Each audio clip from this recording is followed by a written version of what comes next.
Corona से बचाव घर के अंदर भी जरूरी है, खासकर बच्चों का ख्याल रखना होगा।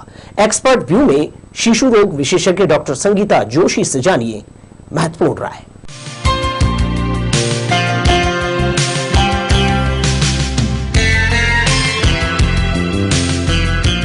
दर्शकों, मैं दिलीप जगवानी एक्सपर्ट व्यू के एक नए एपिसोड के साथ हाजिर हूं। आपके साथ बात करेंगे बच्चों।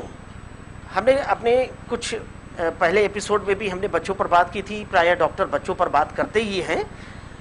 वो इसलिए भी हो जाता है कि बच्चे काफ़ी सेंसिटिव होते हैं, और जैसा कि कोरोना का जो टाइम चल रहा है तो इसमें ज़रूरी हो जाता है कि एक्सपर्ट से हम इस विषय पर बात करें। संगीता जोशी जी चाइल्ड स्पेशलिस्ट बिलासपुर की और बिलासपुर पीडियाट्रिक एसोसिएशन की प्रेसिडेंट, जिम्मेदारी की पद पर हैं और डॉक्टर खुद भी जिम्मेदार होते हैं।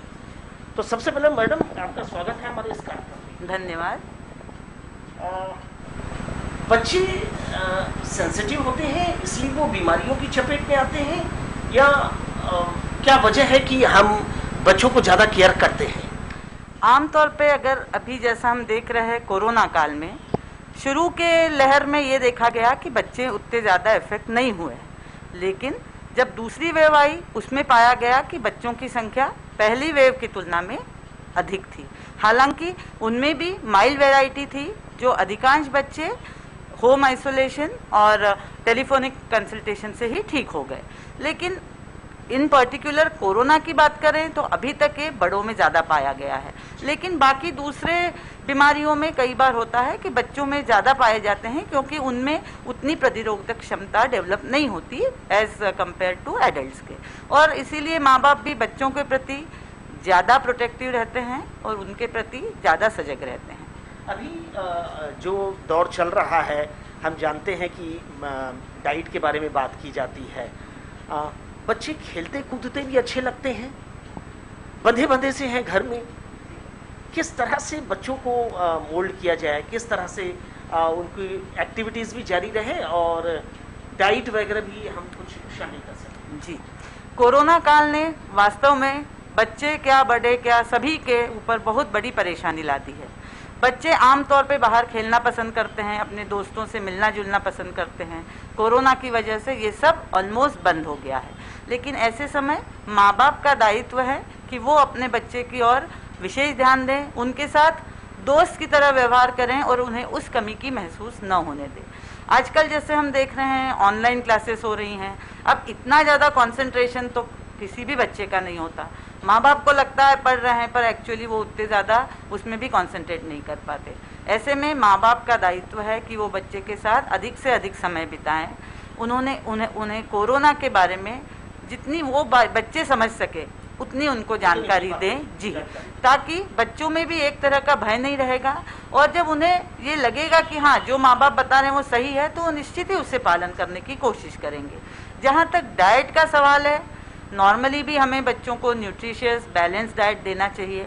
अब डाइट में कई बार होता है माँ बाप कहते हैं कि बच्चे हमारे दाल चावल नहीं खाते, रोटी नहीं खाते, पर मेरा उनको ये कहना है कि हमारा एम है बच्चे को न्यूट्रिशियस डाइट मिले, जिसमें प्रोटीन, कार्बोहाइड्रेट, फैट्स ये सब बराबर मात्रा में मिले, लेकिन वो किसी भी फॉर्म में हो सकता है। अब अगर बच्चा रोटी सब्जी नहीं खाए तो माँ बाप उसको उसके दूसरे फॉर्म में जैसे चीला बना के दे सकते हैं, इडली दे सकते हैं, ताकि अर्थात हमारा उद्देश्य पूरा होना चाहिए, डाइट सफिशिएंट डाइट बच्चे को मिले जो उसकी सेहत के लिए ज़रूरी है। अभी कोरोना पीरियड में जैसे विटामिन सी की बात आ रही है, चाहे वो टेबलेट फॉर्म में, चाहे वो दूसरी लिक्विड में।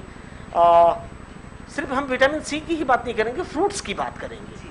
अभी कौन से फ्रूट बच्चों को और बड़ों दोनों के लिए बेहतर साबित? जी, वैसे हमेशा ही जो भी उस सीज़न में फ्रूट्स अवेलेबल हों, सभी फ्रूट्स बच्चों को खाना चाहिए, क्योंकि फ्रूट्स हमारे मेन सोर्स होते हैं विटामिन्स और मिनरल्स के लिए। कई माइक्रो मिनरल्स होते हैं जो हमारे रूटीन डाइट में नहीं होते, उन्हें हमें फ्रूट्स और वेजिटेबल से मिल सकता है। तो अभी जैसे केला हुआ, आम हुआ, पपीता जो हमेशा ही मिलता है, जिस समय संतरा आए बच्चों को संतरा खाना चाहिए। सभी फ्रूट्स बच्चों के लिए उतने ही इम्पोर्टेंट हैं।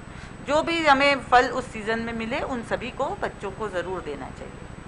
एक बात आती है दर्शकों के मन में आई है, हमसे भी बहुत सारे लोगों ने सवाल किया है, सैनिटाइज़र, हैंड सैनिटाइज़र कितना बच्चों के लिए सेफ है? जी, सैनिटाइजर का शुरू में बहुत ही ज़्यादा इम्पोर्टेंस दिया गया। माना कि सैनिटाइजर हेल्पफुल है, लेकिन सैनिटाइजर के अलावा दूसरी भी चीज़ें हैं जो हमें सैनिटाइजर के समान ही हमको फ़ायदा करेंगी, क्योंकि सैनिटाइजर अगर बहुत ही एक्स्ट्रा बहुत ज़्यादा यूज़ किया जाए तो उससे कई बार कैंसर होने का खतरा है, कई बार स्किन एलर्जीज होने का खतरा है।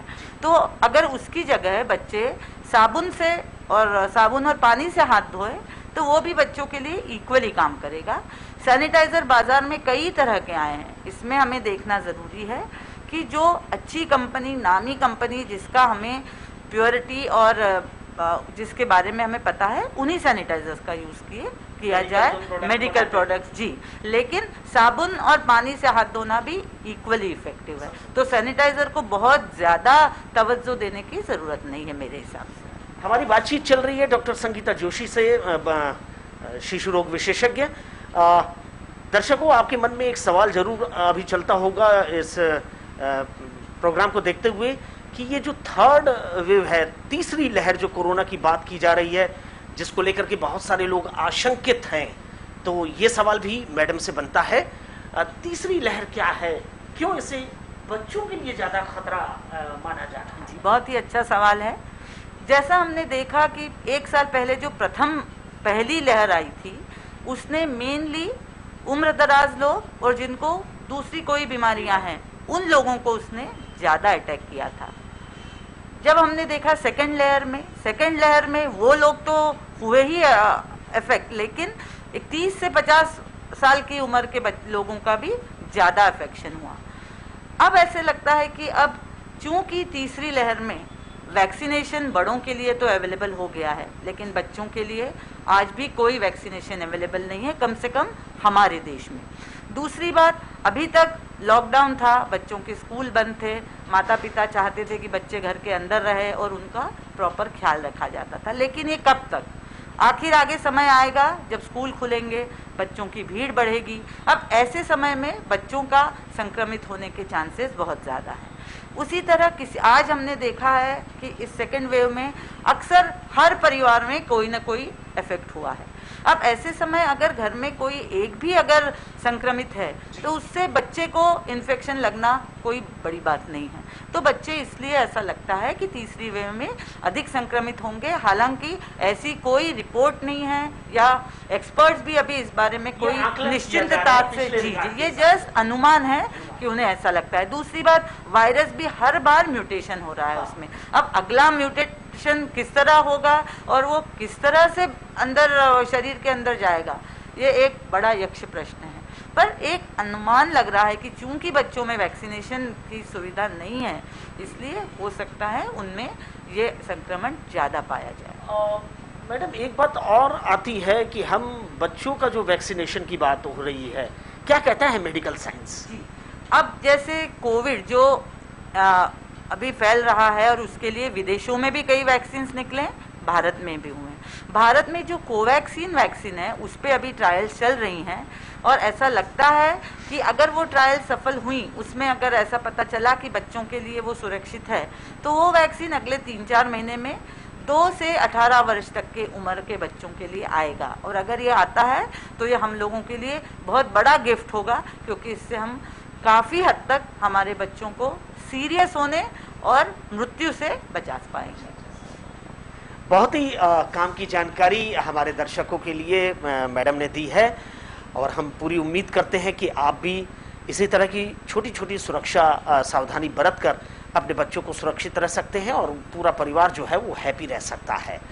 कोरोना पीरियड में जरूरी है कि आप मानसिक रूप से स्वस्थ रहें। शारीरिक रूप से स्वस्थ रहने के लिए मानसिक रूप से तो रहना ही पड़ेगा। तो बेहतर होगा कि बैलेंस रहें, अपने घर में जो चीज़ें हैं घरेलू चीज़ें बना के खाएं, डाइट पूरी रखें, बच्चों का केयर करें, समय समय पर उनके हाथ धुलवा दें। तीसरी लहर कैसी होगी ये अभी कहना मुश्किल है, लेकिन हम एक अनुमान के तहत कह सकते हैं रिकॉर्ड के हिसाब से। तो घबराने की जरूरत नहीं है। हमारे आसपास डॉक्टर मित्र उपलब्ध हैं, हम उनकी सेवाएं लेंगे। आपका बहुत बहुत थैंक यू हमारे साथ इस प्रोग्राम में। धन्यवाद। इसके साथ ही कैमरामैन जैसा हूं के साथ दिलीप जगवानी को दीजिए विदा और आप देखते रहिए लोकसभा टीवी, आपका अपना चैनल।